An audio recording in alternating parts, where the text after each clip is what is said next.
What if I told you the book of Proverbs isn't just a collection of ancient sayings or practical advice? What if it's something far greater, something capable of transforming the very way you live and perceive the world? Proverbs is no ordinary book. It's a divine manual, a carefully crafted blueprint for navigating the complexities of life with truth, humility, and wisdom rooted in God Himself. This isn't a text meant to collect dust or sit unread on a shelf. Proverbs is alive, pulsating with eternal truths that remain as relevant today as they were thousands of years ago. And yet, how often do we overlook the power it holds? Let's consider the man behind much of this profound work, King Solomon. Solomon's story is nothing short of extraordinary. When given the opportunity to ask for anything, Solomon didn't request wealth, fame, or power. He asked for something far greater: a discerning heart, the wisdom to lead his people with justice and understanding. In 1 Kings 3:9, Solomon pleads, "Give your servant a discerning heart to govern your people and to distinguish between right and wrong." God, moved by this selfless request, granted Solomon unparalleled wisdom, a gift unmatched before or since. The book of Proverbs is a glimpse into that divine wisdom, but it's more than just Solomon's thoughts. It's a vessel for the Spirit of God to speak directly into our lives. Each proverb is more than a clever saying or a piece of practical advice. These words are like seeds, small but potent, capable of growing into life-altering truths when they take root in our hearts. They act as mirrors, reflecting back our actions, our motives, and our desires, challenging us to confront the kind of person we truly are. Proverbs doesn't just teach us how to act, it shapes who we are called to become. It tackles life's most pressing challenges: how to live with integrity, choose our friends wisely, guard our hearts, and manage our relationships, emotions, and ambitions with God's guidance. But it goes further. It calls us to see the world from a divine perspective, to live with a wisdom that transcends time, culture, and circumstance. At the heart of this book is a truth that may seem paradoxical: the fear of the Lord is the beginning of knowledge, but fools despise wisdom and instruction. Proverbs 1:7. This fear isn't terror or dread, it's awe. It's a reverence so profound that it reshapes how we see everything. It's the realization that God's wisdom is infinite, and that we, as finite beings, are utterly dependent on Him. This is the foundation upon which all true wisdom is built. And Solomon, the man who penned these words, understood this better than anyone. His wisdom wasn't self-made, it was born out of his deep connection with God and his acknowledgement that apart from God, he could do nothing. Why does this matter now? Because the struggles Proverbs addresses, pride, greed, anger, deceit, and relational discord, are as prevalent today as they were in Solomon's time. In a world drowning in misinformation and shallow ideologies, Proverbs cuts through the noise. It offers a clarity that no self-help book or fleeting trend can match. It reminds us that true wisdom isn't about worldly success, but about aligning our lives with God's eternal truths. Imagine living a life where every decision is guided by divine understanding, where integrity is your foundation, and where your relationships reflect God's love and purpose. This isn't just an ideal, it's the life Proverbs calls us to. Solomon was given divine insight that went beyond human understanding. His wisdom became famous, drawing leaders from nations far and wide to seek his counsel. And yet, with all his knowledge, Solomon's writings continually emphasize that true wisdom begins not with intelligence or experience, but with a reverent fear of the Lord. This fear isn't terror. It's an awe that overwhelms the soul. It's the awareness that we stand before a holy, all-powerful creator who knows the depths of the universe, who sees every hidden motive, and who governs with perfect justice. To fear the Lord is to understand that God is infinitely greater than we can comprehend. And yet, incredibly, He invites us to draw near to Him. The book of Ecclesiastes, another of Solomon's writings, reveals the inner struggle Solomon faced even as he pursued wisdom. Ecclesiastes shows a man who sought pleasure, success, and knowledge, only to conclude that without God, it was all meaningless.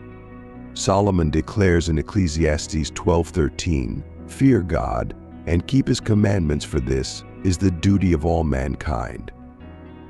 He had learned firsthand that wisdom, apart from God's truth, led to emptiness.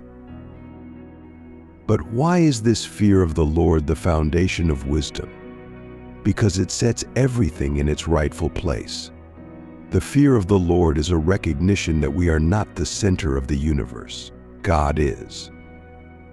It's a humbling realization that all human knowledge is limited, that our understanding is a shadow compared to God's light. This fear, this reverence, makes us teachable, ready to receive truth that transcends our limited perspective.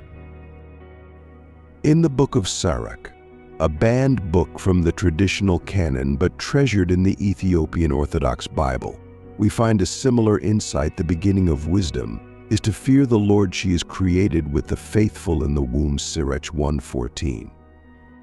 Sirach reveals that this wisdom, born from the fear of the Lord, is woven into the hearts of those who seek God earnestly. It is not learned through human efforts, but gifted by God to those who approach Him with reverence. Imagine for a moment standing before the throne of God, seeing His glory that no human eye can bear, sensing His power, His purity, His holiness. This is the kind of awe that Proverbs calls us to have. It's a fear that brings us to our knees, that makes us aware of our own limitations and our desperate need for God's guidance. For Solomon, this wasn't just a theory. His life illustrates the rise and fall of wisdom. In his early years, Solomon followed God closely, seeking divine wisdom above all else. But later, Solomon's heart grew divided as he pursued wealth, foreign alliances, and even idolatry. The very man who wrote, "The fear of the Lord is the beginning of wisdom," would stray from that foundation, led astray by pride and distraction. The book of Ecclesiastes captures his later reflections. A man who had it all but realized he had lost his way without God's wisdom anchoring his life. This is why Proverbs starts with the fear of the Lord. It's a warning, a call to remain grounded, to remember that all wisdom, all knowledge, all understanding begins and ends with God. Without the fear of the Lord, even the wisest can lose their way. In today's world, we are taught to believe that wisdom comes from within, that the answers are found in self-discovery or the latest trend or a successful career. But Proverbs challenges us to start with humility, to admit that we are not the source of wisdom. God is. Only when we acknowledge His authority, His holiness, His sovereignty, do we open ourselves to receive true wisdom. In Proverbs, relationships are never treated as casual or unimportant. Every person we let into our lives, every influence we allow, is like a thread in the fabric of our spiritual journey. These people shape our character, our values, and even our faith. Proverbs speaks to this with urgency, making it clear that the people we choose to walk with can lead us either toward life or toward destruction. Proverbs 13:20 says, "Walk with the wise and become wise, for a companion of fools suffers harm." Picture Solomon, surrounded by advisors, military leaders, servants, and foreign envoys. As king, he knew the power of influence more than most. He had to discern which people strengthened his reign and which would bring him harm. In those early years, he sought out wise counsel, surrounding himself with people who reinforced his desire to honor God. But over time, Solomon's relationships would change. In his later years, Solomon drifted. He surrounded himself with people who led him to compromise his faith. His numerous alliances, political marriages, and advisors from foreign lands brought influences that lured his heart away from God. This very man, who once valued wisdom above all else, who began with a pure desire to follow God, gradually allowed his relationships to steer him in a direction that ultimately led to spiritual decay. Solomon's life is a profound lesson. Wisdom in relationships isn't a one-time choice. It's an ongoing commitment. Proverbs, written from the depths of Solomon's experience, warns us of this truth. Imagine yourself in Solomon's shoes, facing the allure of relationships that promise power, status, or satisfaction. Proverbs doesn't just ask us to avoid the influence of fools. It challenges us to see relationships as sacred. Who we walk with isn't about mere proximity. It's about choosing people who will encourage us to grow, who push us toward truth, and who will walk with us through life's challenges while helping us remain grounded in faith. Proverbs 22:24-25 goes even further, cautioning, "Do not make friends with a hot-tempered person. Do not associate with one easily angered, or you may learn their ways and get yourself ensnared." This isn't just practical advice. It's a reminder that emotional and spiritual states are contagious. Proverbs warns that even a subtle influence can shape who we become. The anger, pride, or recklessness of those around us can slowly seep into our own hearts if we aren't careful. The Book of Sirach, another ancient wisdom text not found in the traditional canon but preserved in the Ethiopian Orthodox Bible, echoes this sentiment with urgency. Faithful friends are a sturdy shelter. Whoever finds one has found a treasure. Sirach 6:14. Proverbs and Sirach both emphasize that the right friends are a shelter in a storm, a source of wisdom and comfort that strengthens us against the temptations and struggles we face. Sirach reminds us that friends aren't just companions. They're our shelter, a place of spiritual refuge in a chaotic world. The people we choose to let into our inner circle influence our thoughts, our habits, and even our future. We live in a world where relationships are often treated as disposable, where people come and go, and where the meaning of friendship has often been reduced to a connection on social media. Proverbs calls us to something deeper. It tells us to seek out relationships with intention, to prioritize friendships that lift us up, and to be mindful of those who bring us down.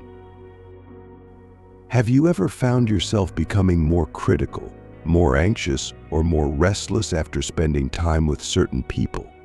Proverbs calls us to guard against this, to be vigilant about the people we let close, because their influence has a profound impact on the direction of our lives. Proverbs 27:17 famously states, "As iron sharpens iron, so one person sharpens another." Think about what this means. To sharpen iron, friction is required. Sparks fly as two blades come into contact. A true friend, someone worth keeping close, isn't necessarily someone who always agrees with us. A godly friend is someone willing to challenge us, to call out our blind spots, to tell us the truth, even when it's uncomfortable. Real friendships, the kind Proverbs speaks of, aren't about flattery or convenience. They're about refining each other for God's purposes. Picture a scene from Solomon's own life. Imagine him as a young king receiving advice from trusted friends who encouraged him to follow God, to seek wisdom, to remain humble. Those relationships early on would have been sources of strength, shaping his decisions and grounding him in truth. But imagine later, as he grew more isolated, surrounded by those who valued political gain over spiritual integrity. He lost his way, and Proverbs reflects the regret of a man who knew the cost of walking with the wrong people. Who are you walking with? Who is sharpening you, challenging you, encouraging you to be the person God is calling you to be? Are there people in your life who may be leading you off course, who distract you from God's truth or bring out qualities that don't honor Him? Proverbs urges us to take these questions seriously, to look at our relationships with spiritual clarity and make decisions based on God's wisdom rather than convenience or comfort. Building relationships with the wise doesn't just happen. It takes effort, discernment, and sometimes the courage to let go of people who don't have our best interests at heart. Proverbs reminds us that friendship is more than a social connection. It's a profound spiritual partnership. When we surround ourselves with people who are committed to God's truth, we're better able to withstand life's storms, to grow in wisdom, and to live out the purpose God has placed on our lives. In Proverbs, the power of words is presented with a weight unlike anything we might expect from a simple collection of sayings. It's clear that in God's eyes, words are not trivial or inconsequential. They are powerful, like seeds that can grow into life or spread destruction. Proverbs 18:21 tells us, "The tongue has the power of life and death, and those who love it will eat its fruit." Solomon, the king known for his wisdom, understood that words could build up a kingdom or tear it down. In his role as a leader, a single decree could bring peace, while a careless word could spark war. His own life bore witness to this truth, as his words brought justice and wisdom in his early years, but became mixed with compromise and carelessness later on. This truth in Proverbs isn't just for leaders. It's for every one of us. Every word we speak has the power to heal, to encourage, to bring joy, or to wound, to deceive, and to destroy. Think of a time in your own life when words deeply impacted you. Maybe it was an encouraging word that lifted your spirit, or a harsh remark that left a scar. Proverbs doesn't hold back in showing us that words are never just words. They can create ripples that spread through our own lives and the lives of others, reaching far beyond the moment they're spoken. Proverbs 12:18 says, "The words of the reckless pierce like swords, but the tongue of the wise brings healing." Imagine a sword, a weapon designed to wound, to harm. Proverbs compares reckless words to that weapon, highlighting how easily we can hurt others without even realizing it.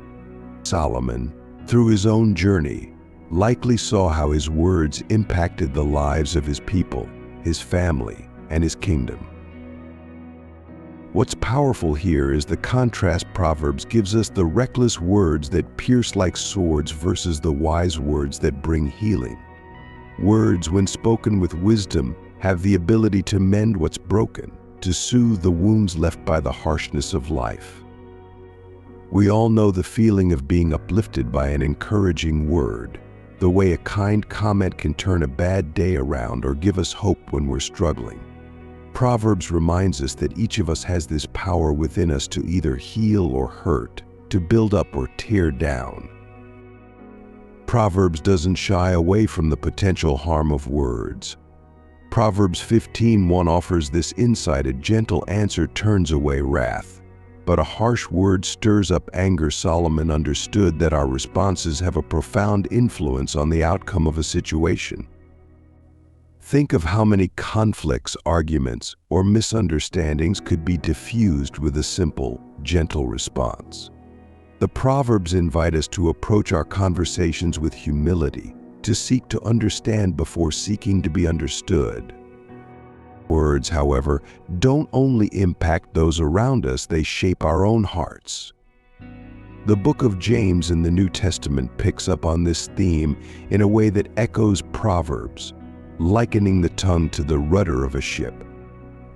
James 3:4-5 says, "Take ships as an example. Although they are so large and are driven by strong winds, they are steered by a very small rudder wherever the pilot wants to go. Likewise, the tongue is a small part of the body, but it makes great boasts." Like a rudder, our words can steer the direction of our hearts, guiding us either toward God's truth or away from it. Imagine standing before Solomon, asking him, what is the secret to living in peace? His answer wouldn't likely be about power or wealth. He would say, guard your tongue. For Solomon, the true test of wisdom was often revealed in the way a person spoke, in the gentleness, honesty, and restraint of their words. For him, wisdom wasn't just about what he knew, but how he chose to speak. Here's where Proverbs takes it a step further. Proverbs 16:24 says, "Gracious words are a honeycomb, sweet to the soul and healing to the bones." In ancient Israel, honey wasn't just a treat. It was a precious resource, a gift of sweetness in a land where sugar was rare. Honey was both a delight and a healing balm.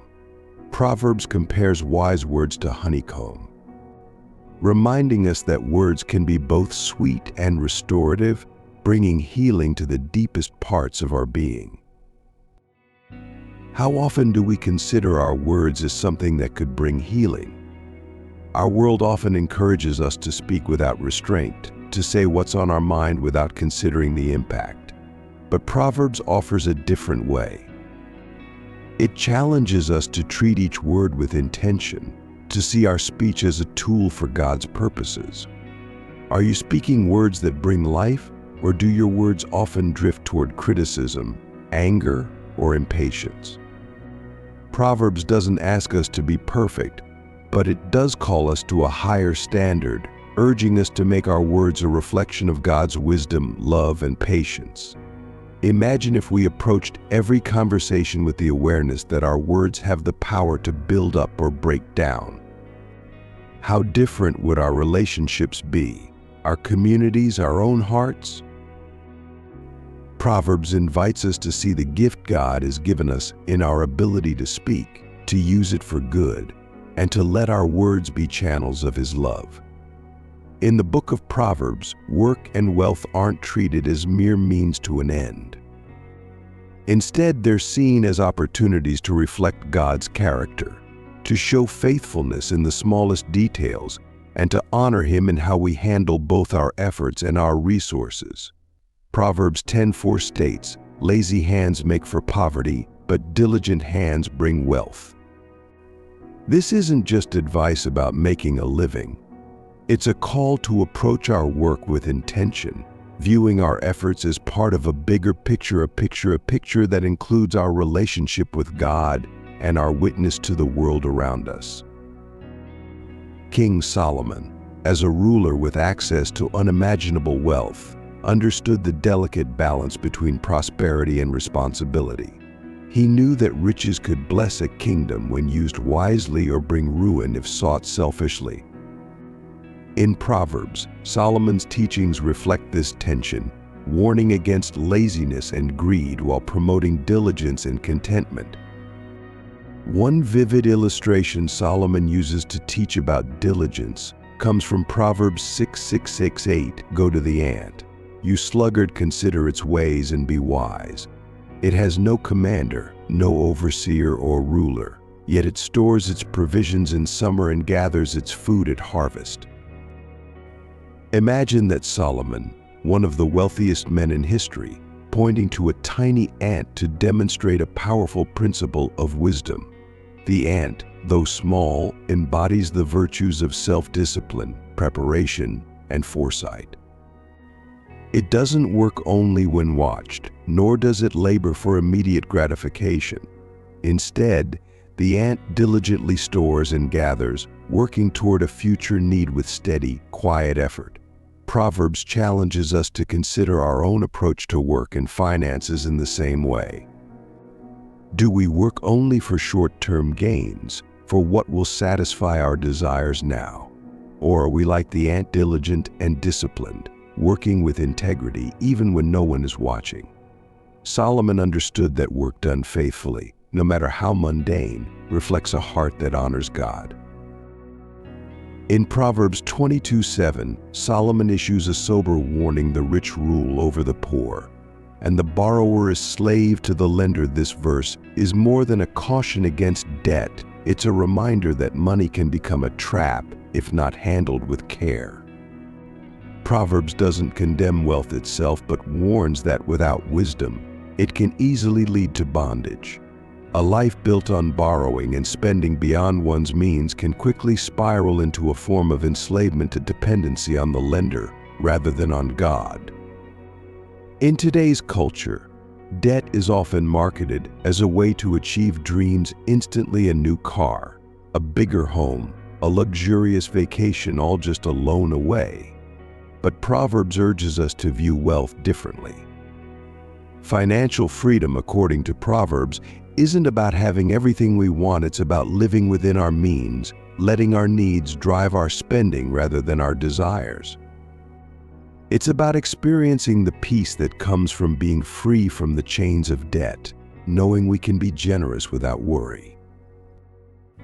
The Book of Sirach, also known as Ecclesiasticus, another ancient wisdom text respected in the Ethiopian Orthodox Bible, mirrors this teaching with a similar warning.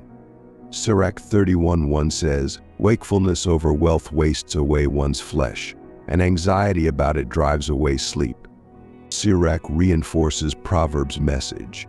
Chasing wealth without wisdom can drain us, consuming our peace and even our health. Both Proverbs and Sirach emphasize that true prosperity isn't found in endless accumulation, but in contentment, generosity, and a heart free from the bondage of materialism. Proverbs 11:24-25 offers yet another layer to this wisdom, revealing the paradox of generosity. One person gives freely, yet gains even more. Another withholds unduly, but comes to poverty. A generous person will prosper. Whoever refreshes others will be refreshed. This may seem counterintuitive in a world that encourages us to hold tightly to what we have, but Proverbs presents giving as a divine principle. Those who give generously are themselves enriched, not necessarily in material wealth, but in joy, peace, and spiritual blessings that far surpass the value of money. Imagine living this way, not clinging to every dollar, but trusting God's provision, being free to give without hesitation, knowing that God's abundance flows through those who are willing to share. This is the wisdom that Proverbs invites us into: a life of freedom, contentment, and faith.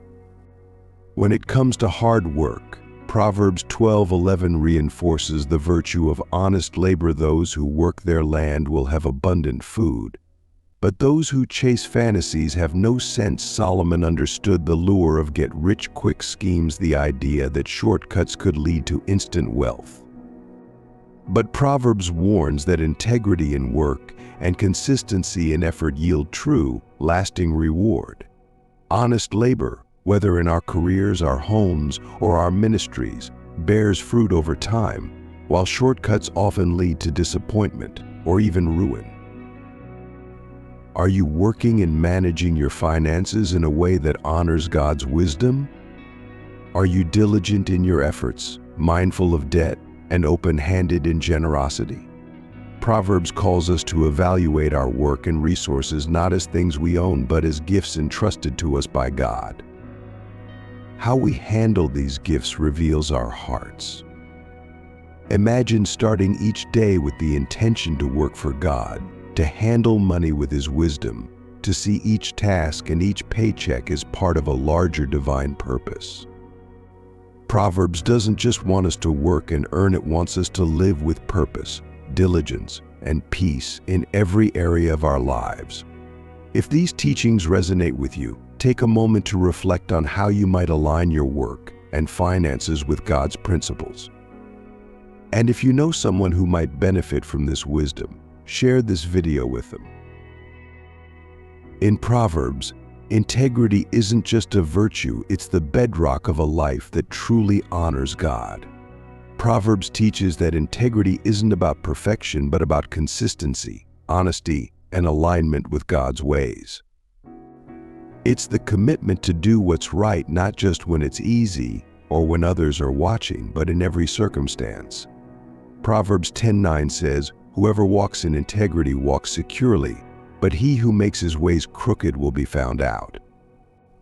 Imagine the life of Solomon, a king who was entrusted with both power and wisdom.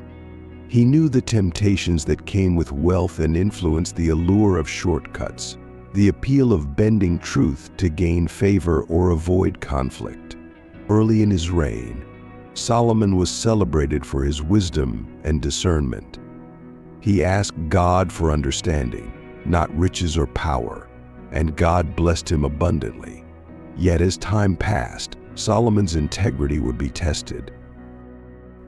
He would learn, as we all do, that integrity isn't a one-time choice, but a continual commitment, a daily decision to live by the principles that align us with God's truth. Integrity, in the eyes of Proverbs, is more than honesty or moral uprightness. It's about being whole, undivided. To walk in integrity is to live in alignment with God's character, with no hidden agendas, no double-mindedness. It's the quiet strength of knowing that our actions, words, and thoughts are all guided by commitment to truth, justice, and compassion. Proverbs 11:3 adds to this by saying, "The integrity of the upright guides them, but the unfaithful are destroyed by their duplicity." In a world where deception, manipulation, and moral compromises are often rewarded, Proverbs calls us to a higher standard.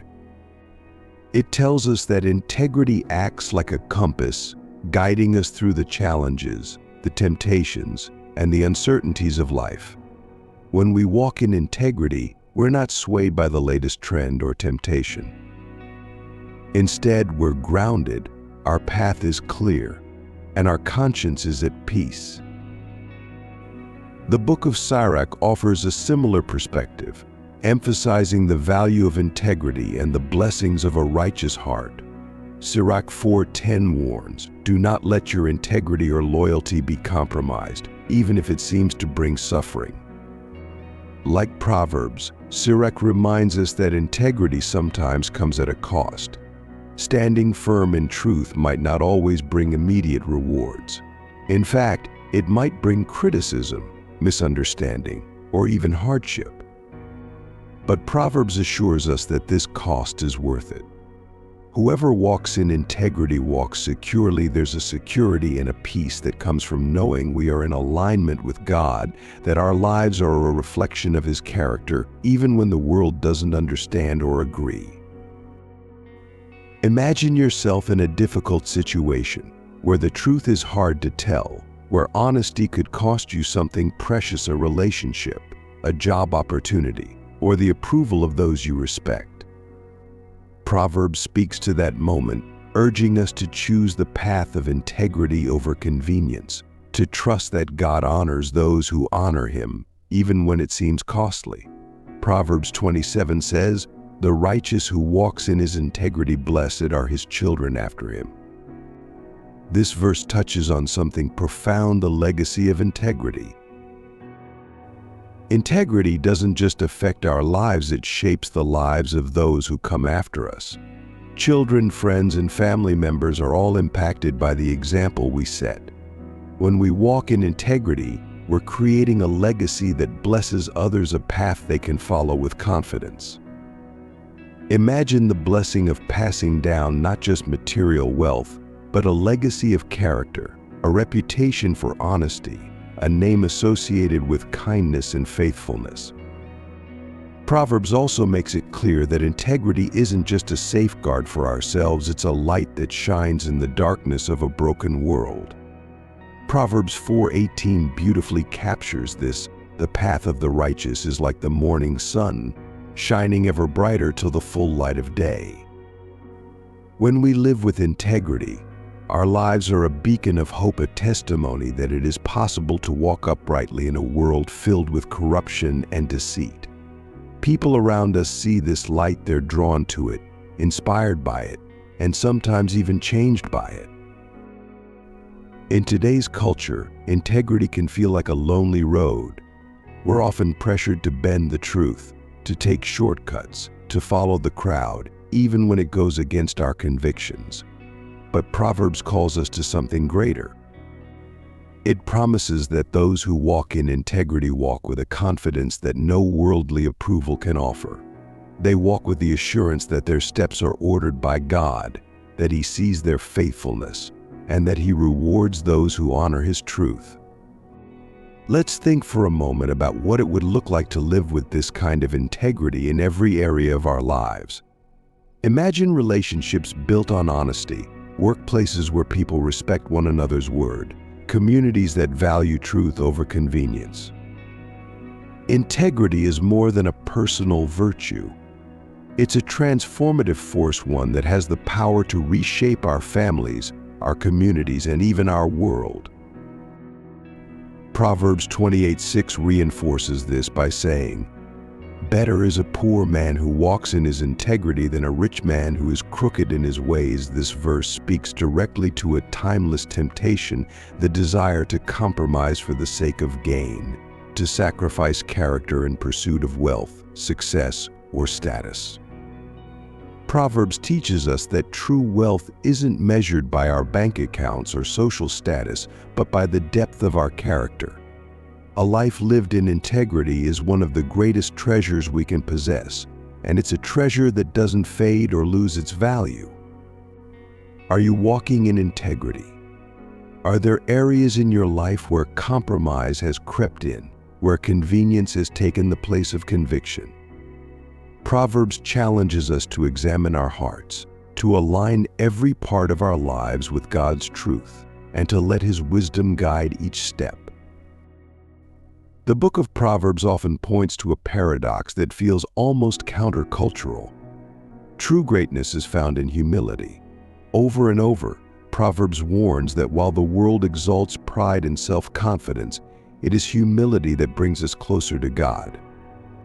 Proverbs 16:18 famously states, "Pride goes before destruction, a haughty spirit before a fall." This isn't just a moral lesson, it's a spiritual law woven into the fabric of life, warning us that pride isn't just a character flaw, it's a force that leads to downfall. King Solomon, despite all his wisdom, was not immune to the dangers of pride. He began his reign with a humble request for wisdom, seeking God's guidance above all else. But as his fame, wealth, and power grew, Solomon's humility began to erode. His story serves as a powerful reminder that pride often starts small, creeping into our hearts almost unnoticed. It can take the form of self-reliance, the desire to be seen as superior, or the subtle belief that we are above the rules. Imagine Solomon's life. He built a glorious kingdom, amassed wealth that made him the richest man of his time, and ruled with authority that was unmatched. Yet, his heart gradually shifted. The very king who once declared the fear of the Lord as the beginning of wisdom would later make decisions that led to his kingdom's fragmentation. Solomon's life illustrates that pride is not only dangerous but deceptive. It can thrive under the surface, wrapped in success, achievement, and even good intentions, until it eventually leads us away from God. Proverbs 11:2 adds, "When pride comes, then comes disgrace, but with humility comes wisdom."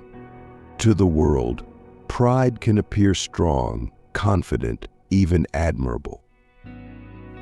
But in God's eyes, pride is dangerous because it blinds us to our need for Him. Pride creates a barrier between us and the wisdom God offers. Proverbs tells us that humility, on the other hand, opens the door to true understanding. To be humble is to recognize that we don't have all the answers, that our strength is limited, and that our lives are secure only in God's hands. Humility is the foundation of wisdom because it keeps us teachable.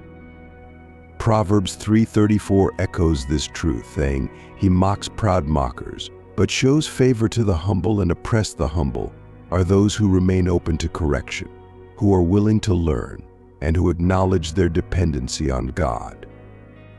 This is why Proverbs speaks so highly of humility. It brings us into alignment with God's heart, allowing us to see ourselves in the world as He does. In the book of Sirach, humility is praised in a similar way.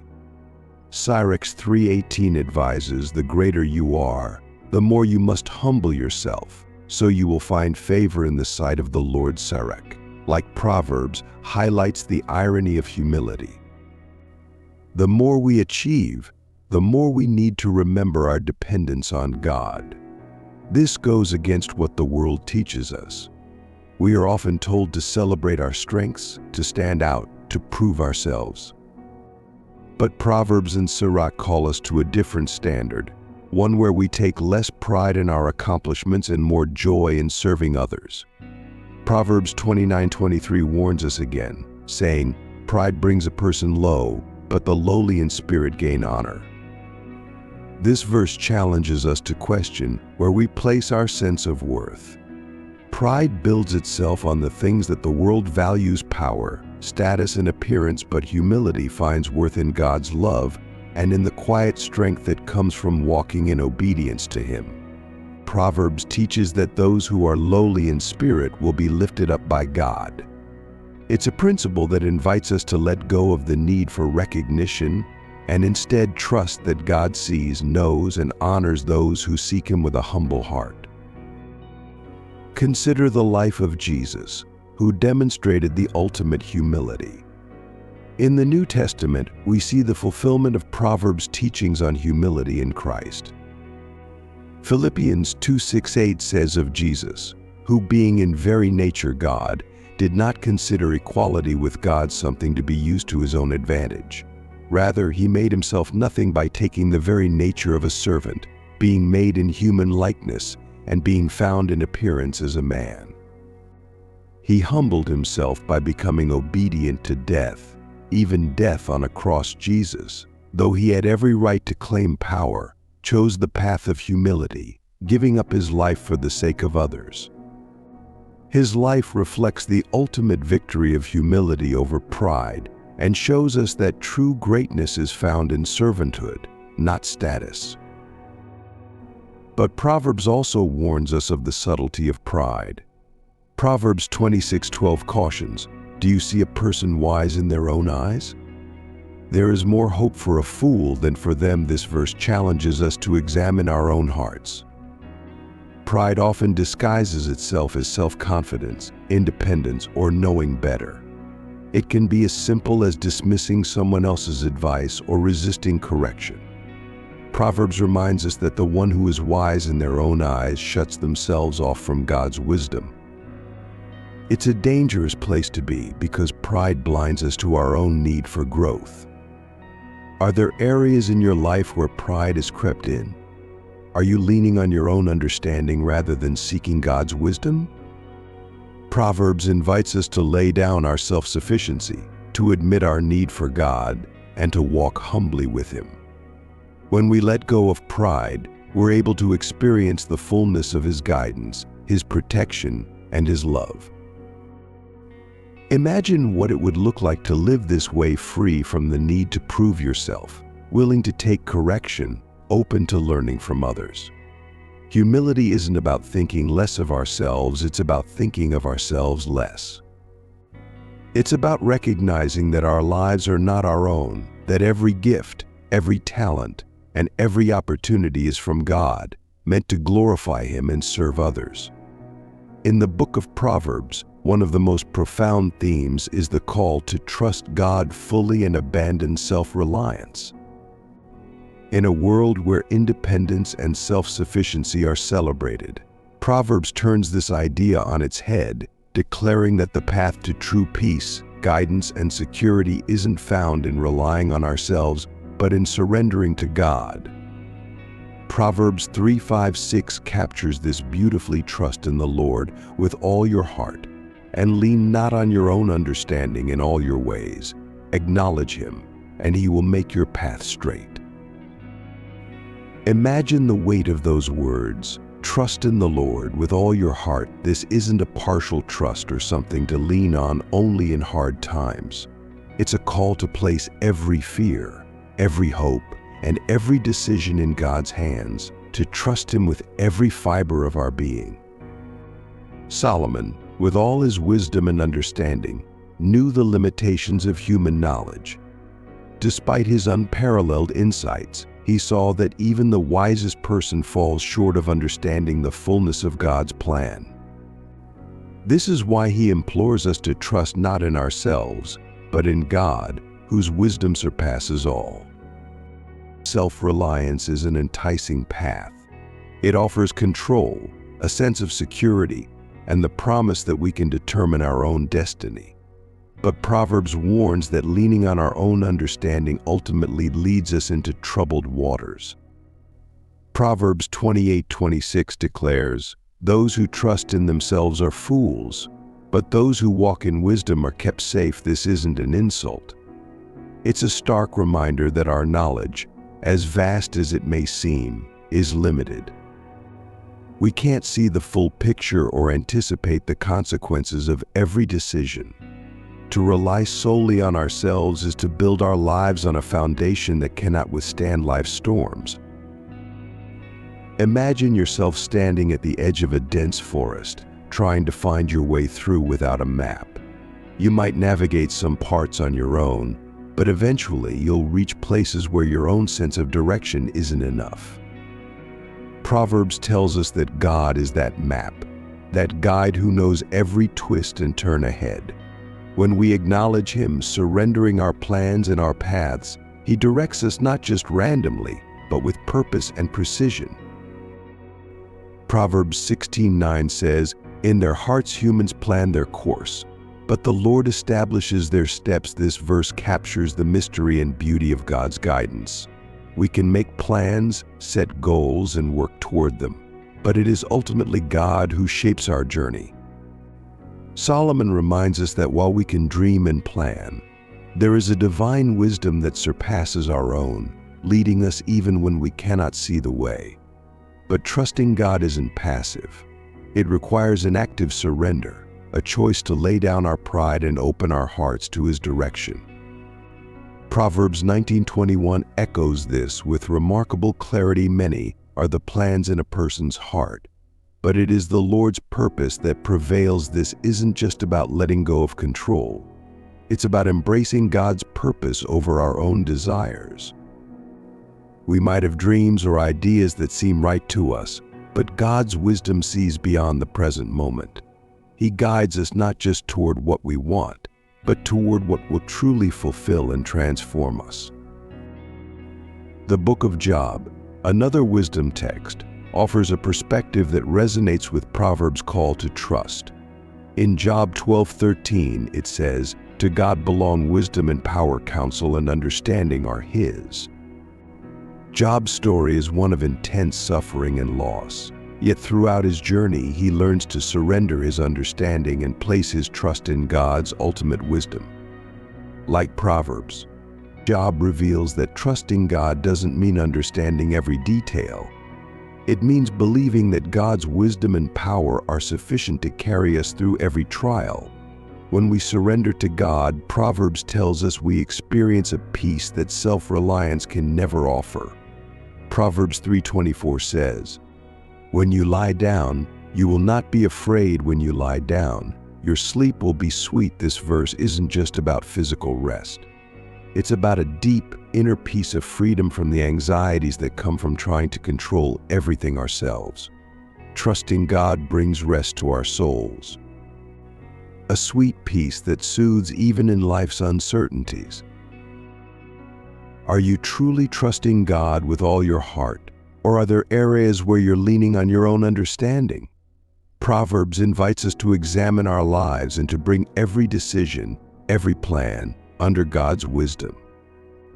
It's a call to abandon the illusion of control and to embrace a life guided by faith rather than fear.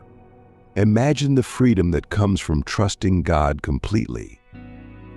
Think of how many of life's worries would fade if we truly believed that God is directing our steps, that His plans are better than ours, and that He knows what we need even more than we do.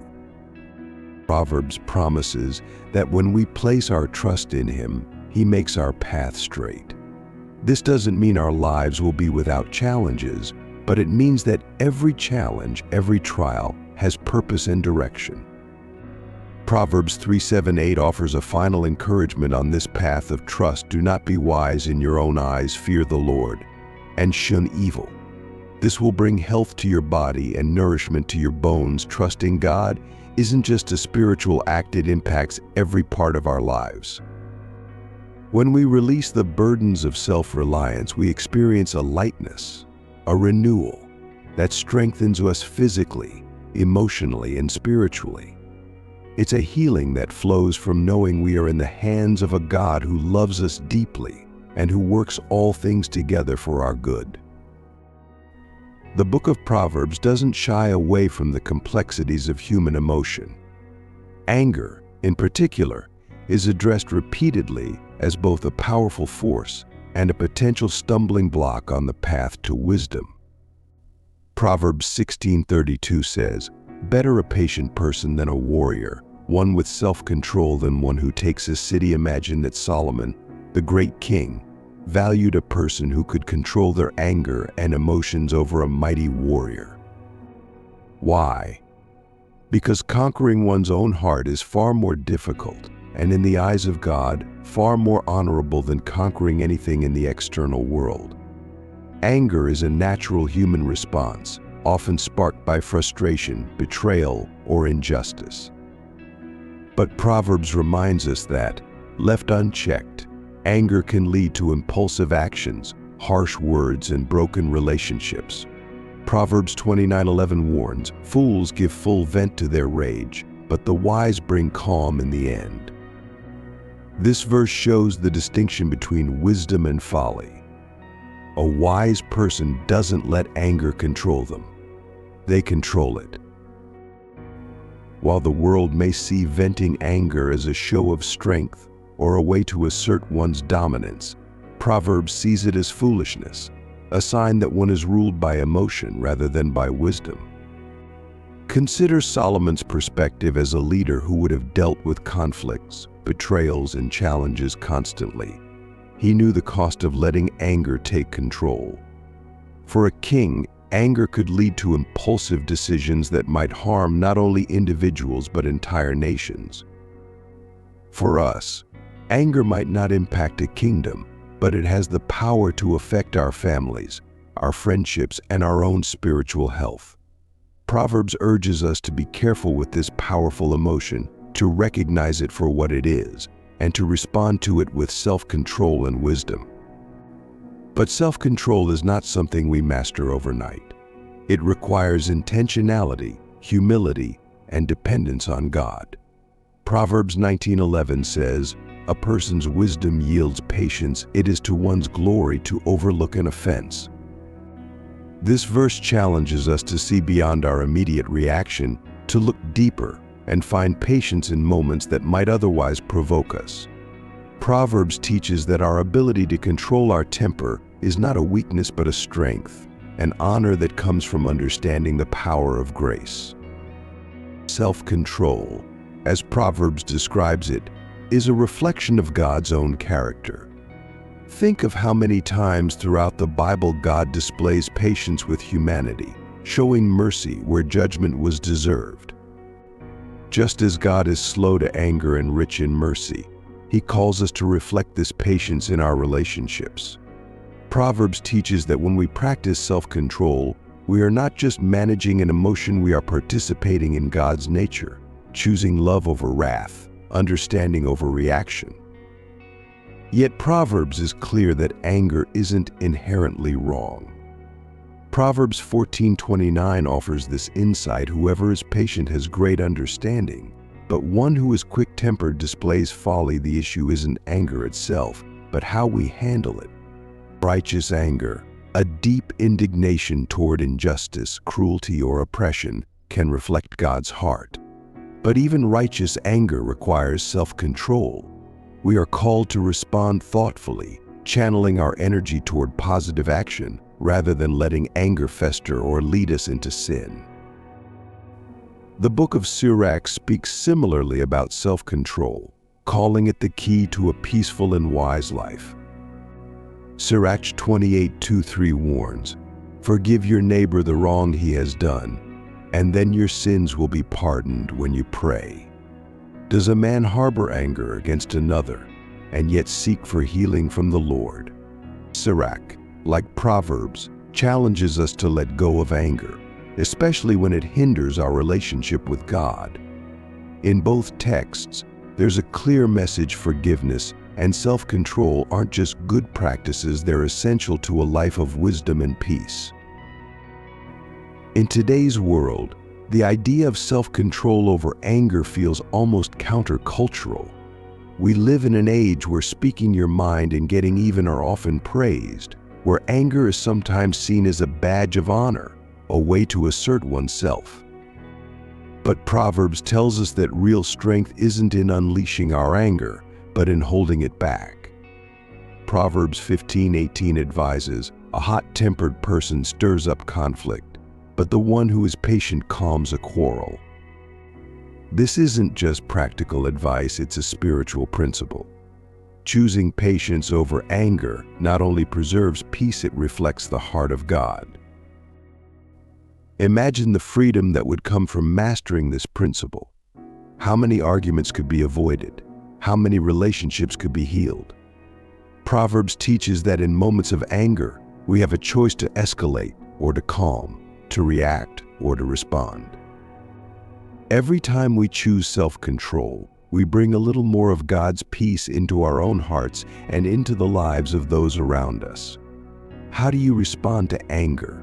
Do you allow it to take control, or do you seek God's help in responding with patience? Proverbs invites us to examine our hearts, to recognize where anger has taken root, and to bring it under God's guidance. Anger doesn't have to lead to destruction, it can lead us closer to God if we are willing to surrender it to Him. One of the most powerful verses on self-control comes from Proverbs 25:25-28. Like a city whose walls are broken through is a person who lacks self-control. In ancient times, a city without walls was vulnerable, exposed to attacks, and unable to defend itself. Proverbs uses this image to show that a lack of self-control leaves us equally defenseless. Without self-control, our emotions, especially anger, can lead us into actions and words we later regret, leaving us spiritually exposed and vulnerable.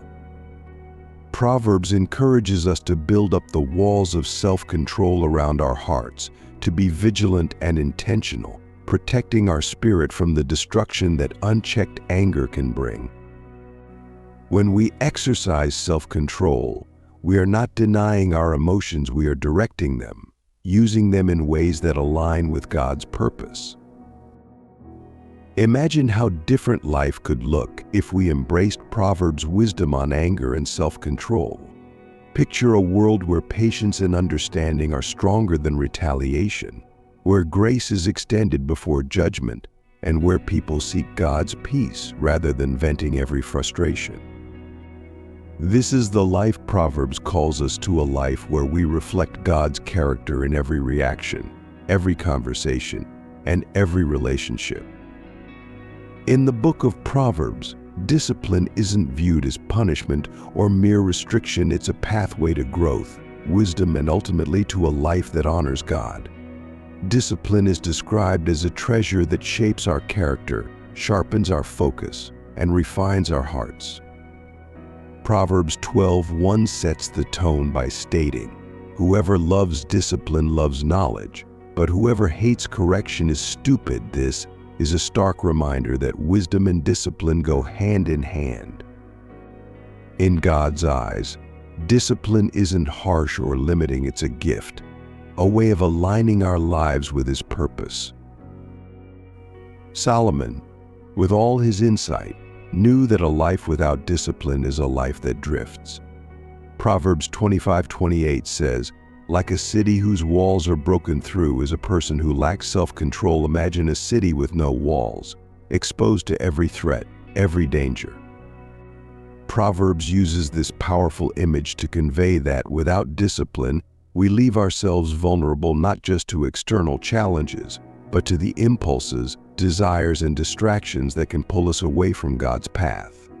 Discipline, like walls around a city, protects us, giving structure and security to our lives. Proverbs teaches that discipline isn't just for times of correction, it's a lifestyle, a commitment to live purposefully. Proverbs 6:6-8 offers us the example of the ant. Go to the ant, you sluggard.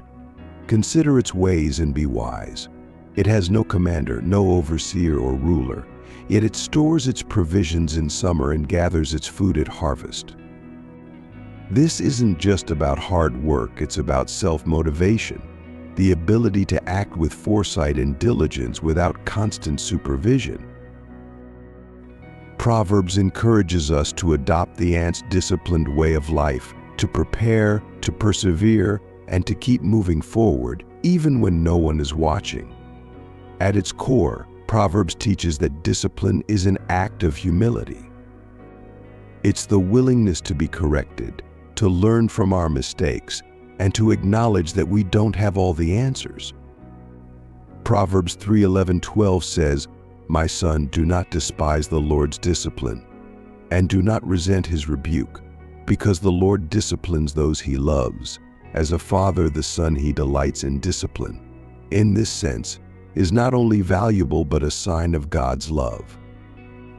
When God corrects us, He's not punishing us, He's guiding us, helping us avoid paths that lead to destruction and nudging us back toward life. This concept of loving correction and discipline can feel foreign in a world that values independence and freedom from accountability. But Proverbs challenges this view, showing us that discipline isn't about control, it's about freedom. Proverbs 13:18 warns, "Whoever disregards discipline comes to poverty and shame, but whoever heeds correction is honored." In God's kingdom, discipline is the key to honor and prosperity, a way of building a life that withstands both challenges and temptations. The person who embraces discipline isn't restricted, they're empowered to live with intention, focus, and resilience. The book of Sirach also speaks to the value of discipline, particularly in character development. Sirach 18:14-15 says, "God's mercy is shown to those who accept discipline and who are eager to obey His judgments." Just like Proverbs, Sirach emphasizes that God's correction is a gift.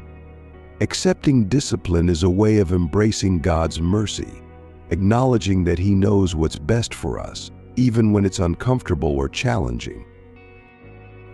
Proverbs also reminds us that discipline isn't just about what we avoid, but what we pursue. Proverbs 10:17 says, "Whoever heeds discipline shows the way to life, but whoever ignores correction leads others astray." When we live disciplined lives, we're setting an example, a light for others to follow. Think about the impact of a disciplined life in your family, workplace, or community. A life that embraces God's guidance not only transforms the individual but creates a ripple effect, inspiring others to seek wisdom, walk in truth, and pursue integrity. Discipline isn't just personal, it's communal. By embracing it, we're creating a ripple effect, inspiring those around us to seek God's wisdom, to value correction, and to pursue integrity. In our culture, discipline is often associated with self-denial or hardship, but Proverbs offers a different perspective. Discipline is a way to joy, a path that leads to rewards. Proverbs 15:32-33 declares, "Those who disregard discipline despise themselves, but the one who heeds correction gains understanding. Wisdom's instruction is to fear the Lord, and humility comes before honor." Discipline leads us to wisdom and honor, aligning us with God's purposes and bringing blessings into our lives. It's not about restriction, it's about shaping our lives according to God's design so that we can experience true fulfillment. Imagine a life where every decision is guided by God's wisdom, where every choice reflects His truth.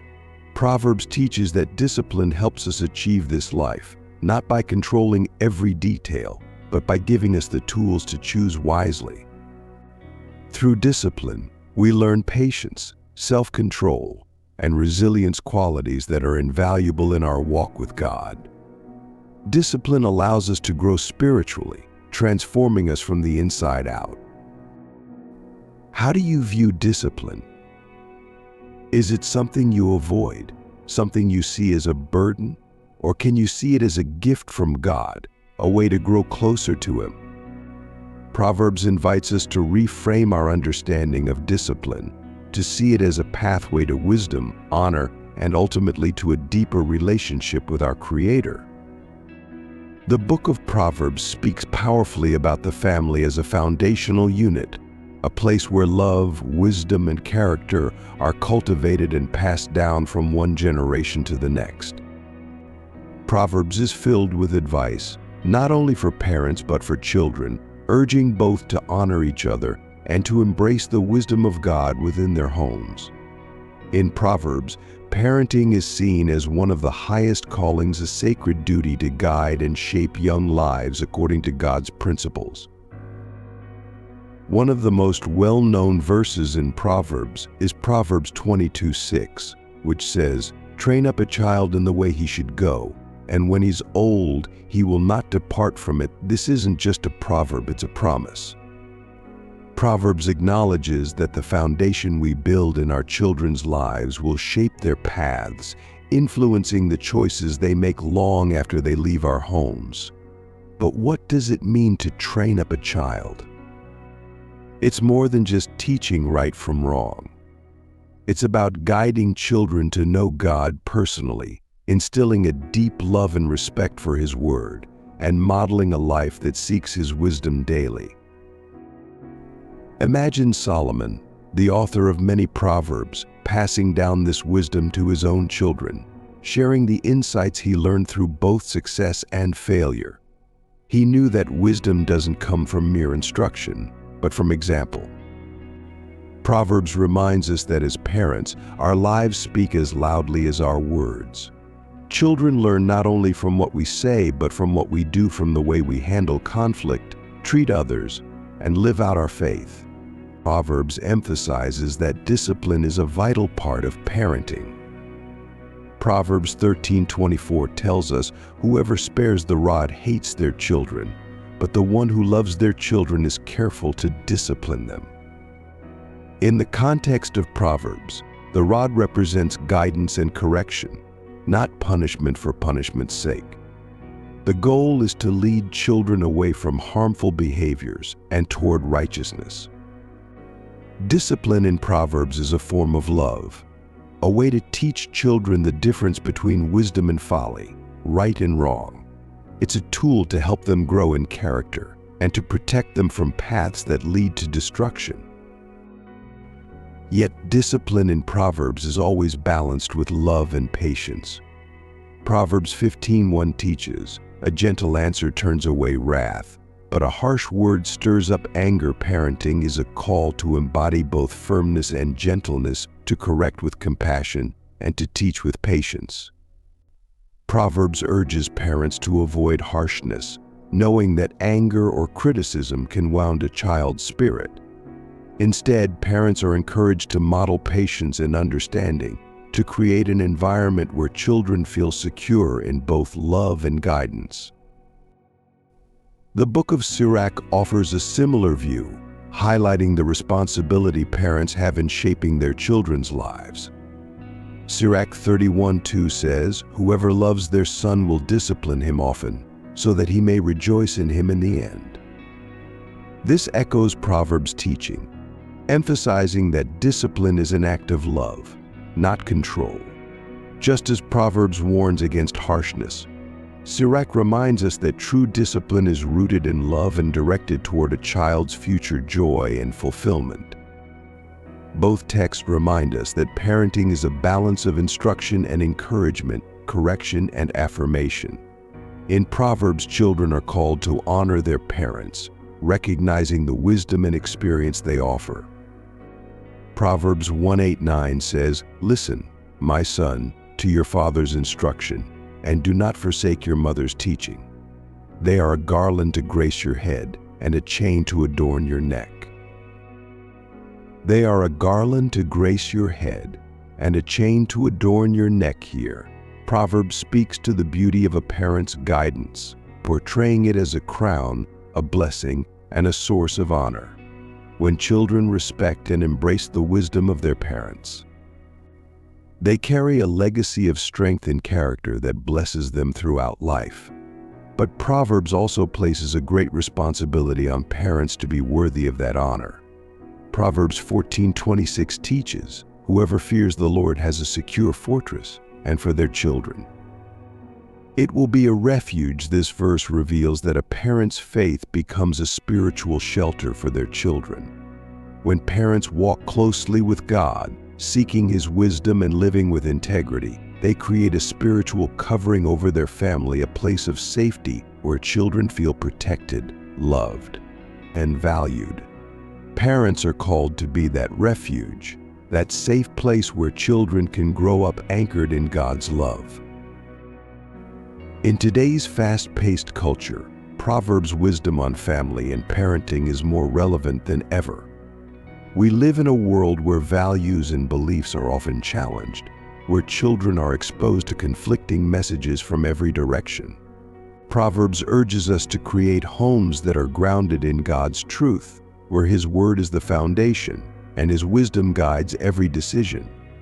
It calls parents to prioritize teaching God's ways, even when the world tells us other things are more important. Let's pause and reflect. Are we creating a home where God's wisdom is cherished and taught? Are we modeling patience, integrity, and love in a way that honors God?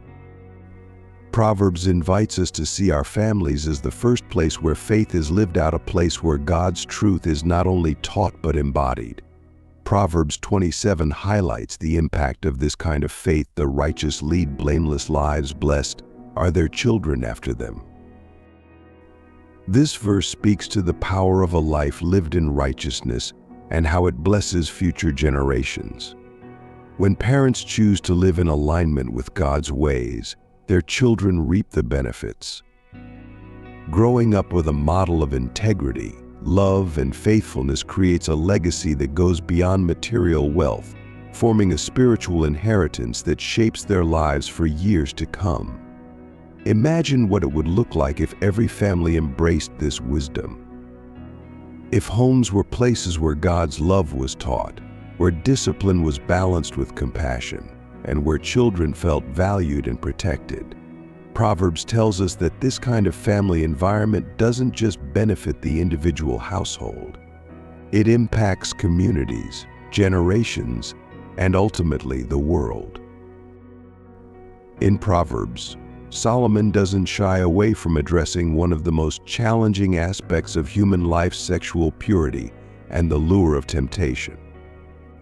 Proverbs speaks directly to the heart of these issues, urging readers to be vigilant, to exercise self-control, and to remember that our bodies and hearts are sacred, meant to honor God. Proverbs 5:3-5 warns, "For the lips of the adulterous woman drip honey, and her speech is smoother than oil, but in the end she is bitter as gall, sharp as a double-edged sword. Her feet go down to death, her steps lead straight to the grave." Imagine Solomon's perspective as he wrote these words. A king surrounded by power, wealth, and temptation, he would have known firsthand the dangers of allowing desire to cloud judgment. In Proverbs, Solomon likens temptation to a path that seems inviting but ultimately leads to ruin. The sweetness of forbidden attraction is momentary, but its consequences can last a lifetime, leading not only to personal heartache but to broken relationships, damaged reputations, and even spiritual isolation.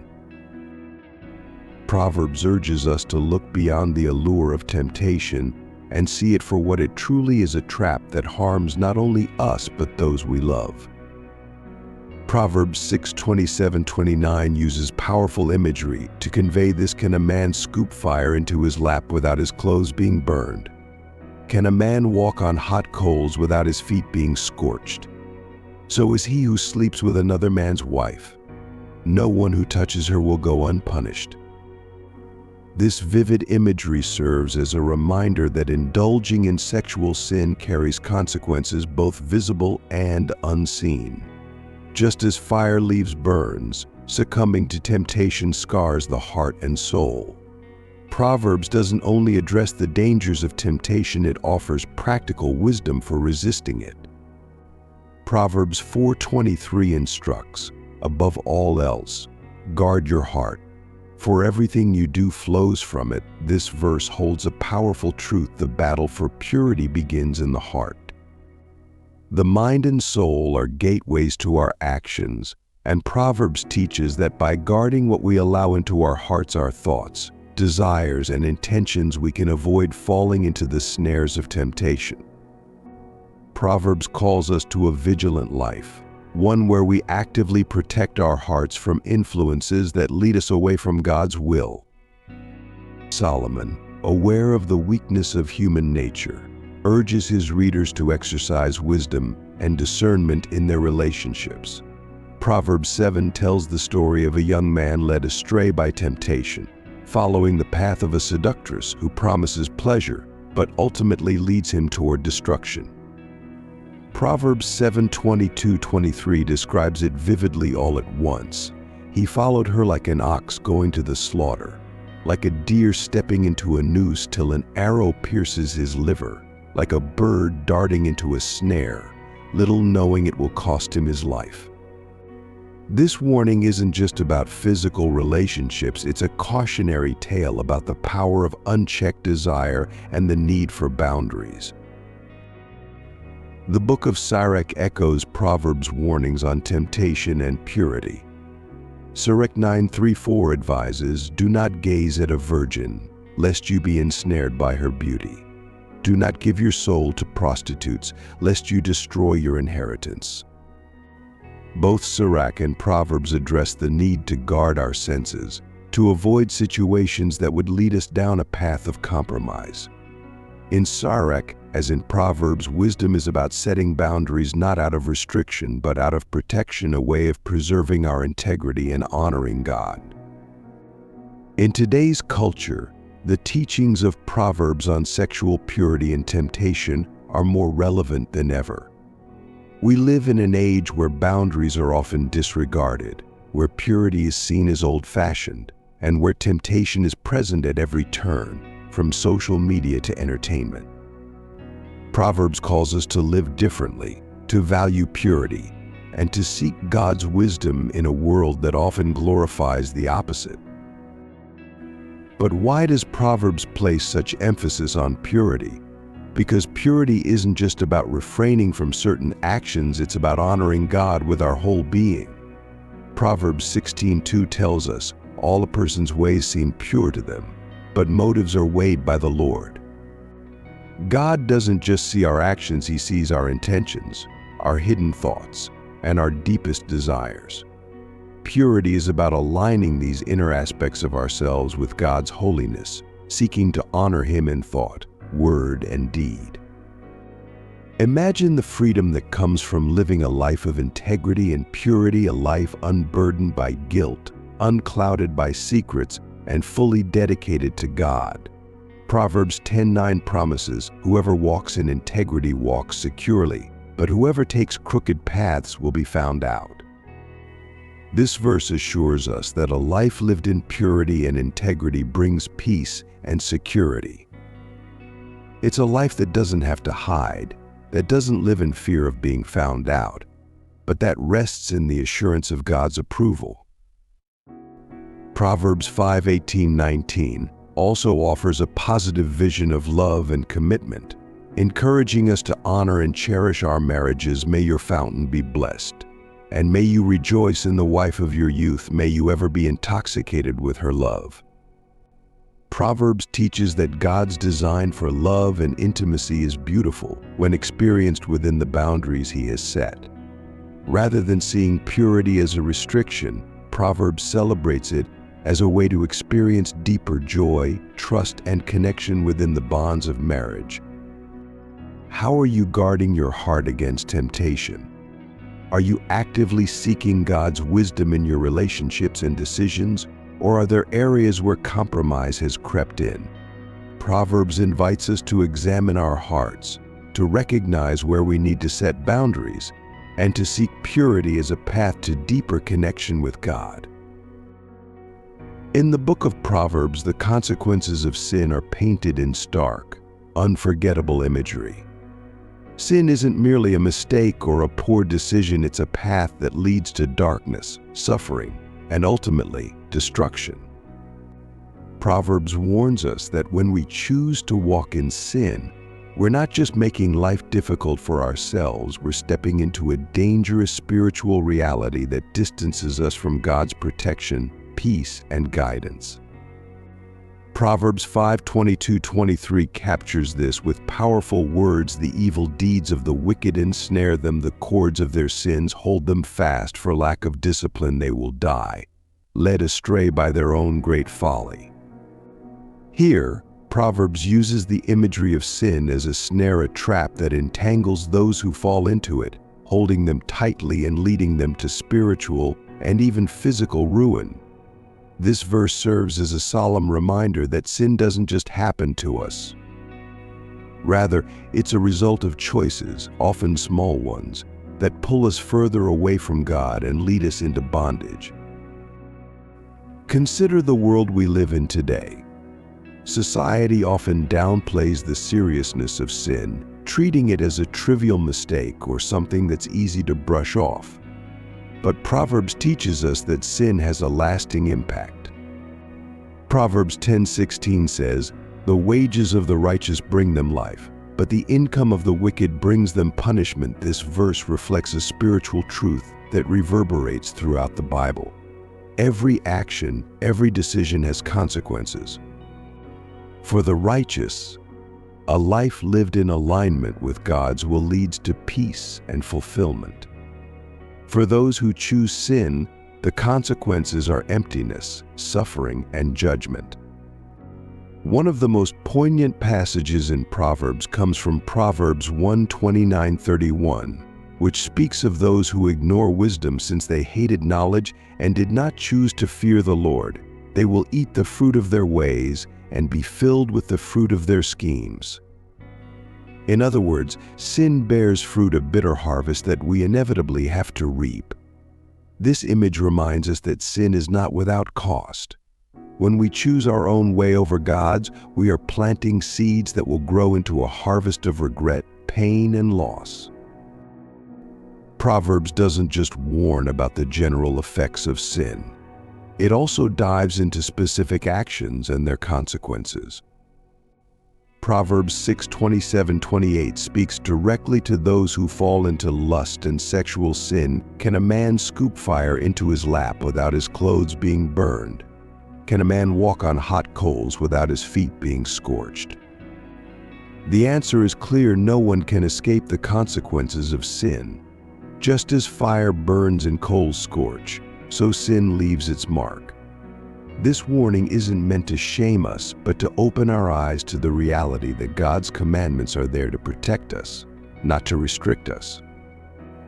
The book of Sirach also speaks powerfully about sin's consequences, echoing Proverbs' warnings. Sirach 21:2 says, "Flee from sin as from a snake, for if you approach sin it will bite you. Its teeth are lion's teeth and can destroy human lives." Like Proverbs, Sirach doesn't sugarcoat the truth. Sin has a vicious bite, and approaching it carelessly will lead to destruction. Both texts remind us that sin is not something to be flirted with or taken lightly. It's a force that, when unchecked, seeks to devour and destroy. Yet Proverbs doesn't leave us without hope. It teaches us that while sin has consequences, redemption is always within reach for those who turn to God. Proverbs 28:13 offers a promise of hope and forgiveness. Whoever conceals their sins does not prosper, but the one who confesses and renounces them finds mercy. This verse shows that while sin entraps us, confession and repentance free us. God is merciful, willing to forgive those who acknowledge their wrongs and seek His grace.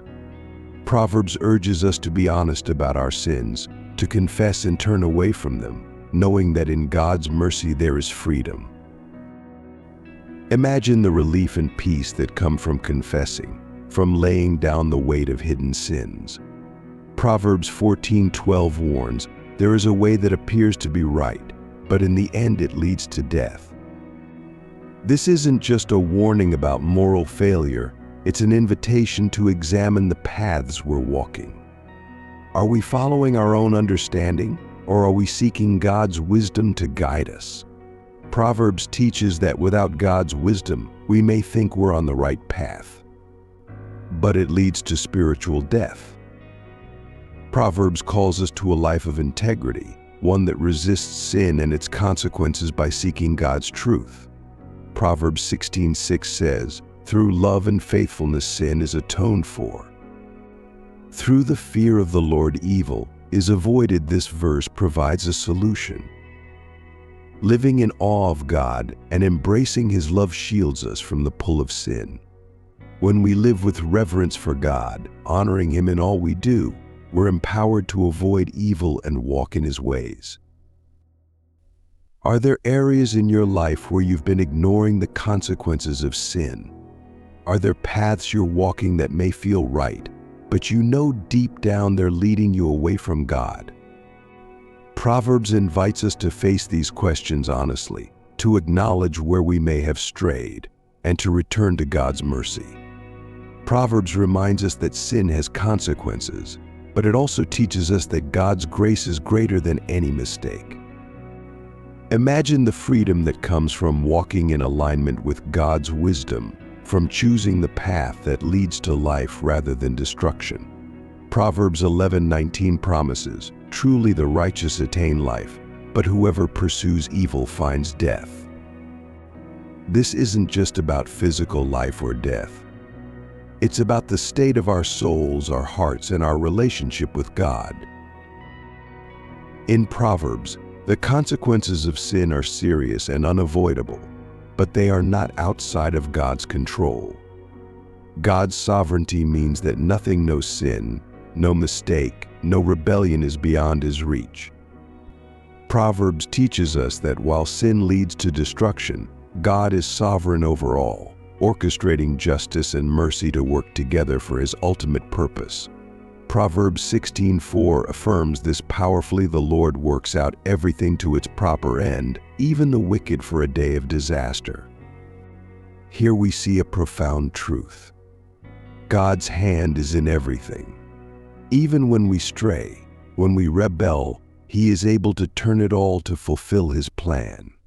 This verse can feel heavy, even unsettling, but it reveals the depth of God's control and His unwavering commitment to justice. God's sovereignty means that sin will not go unchecked.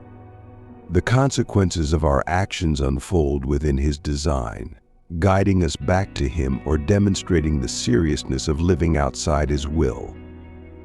Proverbs assures us that no matter how chaotic or broken life appears, God's justice remains, and His purposes are never thwarted by human failure. In Proverbs 3:33-34, we are reminded the Lord's curse is on the house of the wicked, but He blesses the home of the righteous. He mocks proud mockers, but shows favor to the humble and oppressed. This paints a picture of God's justice and mercy in action. While sin brings a curse upon those who reject God's ways, humility invites His grace and favor. God's sovereignty ensures that sin's consequences aren't arbitrary or meaningless. They serve a purpose, drawing us toward repentance and showing the contrast between a life aligned with God and a life against Him. One of the most striking aspects of Proverbs' approach to God's sovereignty is its focus on the heart. Proverbs 21:1 says, "In the Lord's hand the king's heart is a stream of water that He channels toward all who please Him." Even the hearts of kings, rulers, and leaders are under God's control. This means that the consequences of sin, whether in our personal lives or at a societal level, are allowed or redirected by God according to His purpose. No sin, no failure, no leader is beyond His influence. God is constantly at work, guiding, correcting, and using every situation, even those resulting from sin, for His glory. Imagine the comfort and reverence that comes from knowing that nothing, not even the consequences of our worst decisions, can derail God's plan. Proverbs 19:21 reminds us, "Many are the plans in a person's heart, but it is the Lord's purpose that prevails." This doesn't diminish our responsibility or the impact of sin's consequences, but it reveals God's unshakable sovereignty. Though we may face setbacks, heartbreaks, or consequences from sinful choices, God is always in control, weaving everything into His divine tapestry. In the book of Job, another profound wisdom text, we see a similar theme of God's sovereignty over all things. Job suffers immense loss, yet he acknowledges that even in his suffering, God's sovereignty and purpose remain. Job 42:22 declares, "I know that you can do all things, no purpose of yours can be thwarted." Proverbs echoes this, showing us that the consequences of sin and even the trials we face are never outside of God's sovereign reach. But Proverbs doesn't only focus on God's justice, it balances this with the theme of mercy. Proverbs 28:13 assures us, "Whoever conceals their sins does not prosper, but the one who confesses and renounces them finds mercy." God, in His sovereignty, offers a way back for the sinner. He doesn't leave us to suffer the consequences alone. His mercy is available to those who turn back to Him, acknowledging their need for His grace. This mercy doesn't erase the natural consequences of sin, but it redeems them, bringing healing, forgiveness, and restoration to the one who repents. Think about what it means to know that God, in His sovereign power, is also abundantly merciful. Proverbs 3:11-12 tells us, "My son, do not despise the Lord's discipline, and do not resent His rebuke, because the Lord disciplines those He loves, as a father the son He delights in." God's discipline, even when it involves the painful consequences of sin, is motivated by love. He corrects and guides us not to punish but to restore, leading us back to a path that aligns with His will. In His sovereignty, He uses every consequence, every hardship, to refine us, teach us, and deepen our relationship with Him. This is the paradox of Proverbs' teaching on sin and God's sovereignty. While sin brings consequences, God uses even those consequences for our good. He is a God who transforms ashes into beauty, who brings life from death. Proverbs 16:9 captures this beautifully. "In their hearts humans plan their course, but the Lord establishes their steps." Even when we stray, God establishes a way back. He is the God of second chances, of redemption, and of restoration. What if the book of Proverbs isn't just ancient advice but a divine manual for living? Proverbs is alive, offering timeless truths to guide us in integrity, relationships, and purpose. Written by King Solomon, who prayed for wisdom above all else, these words reflect a deep connection with God's heart. Each proverb is like a seed, small but powerful, challenging us to grow into who we are meant to be. At its core, Proverbs teaches that true wisdom begins with reverence for God, a foundation that leads to clarity and purpose in life. Thank you for watching. If you found this insightful, don't forget to like, comment, and subscribe to our channel for more. Share your thoughts below. We'd love to hear from you.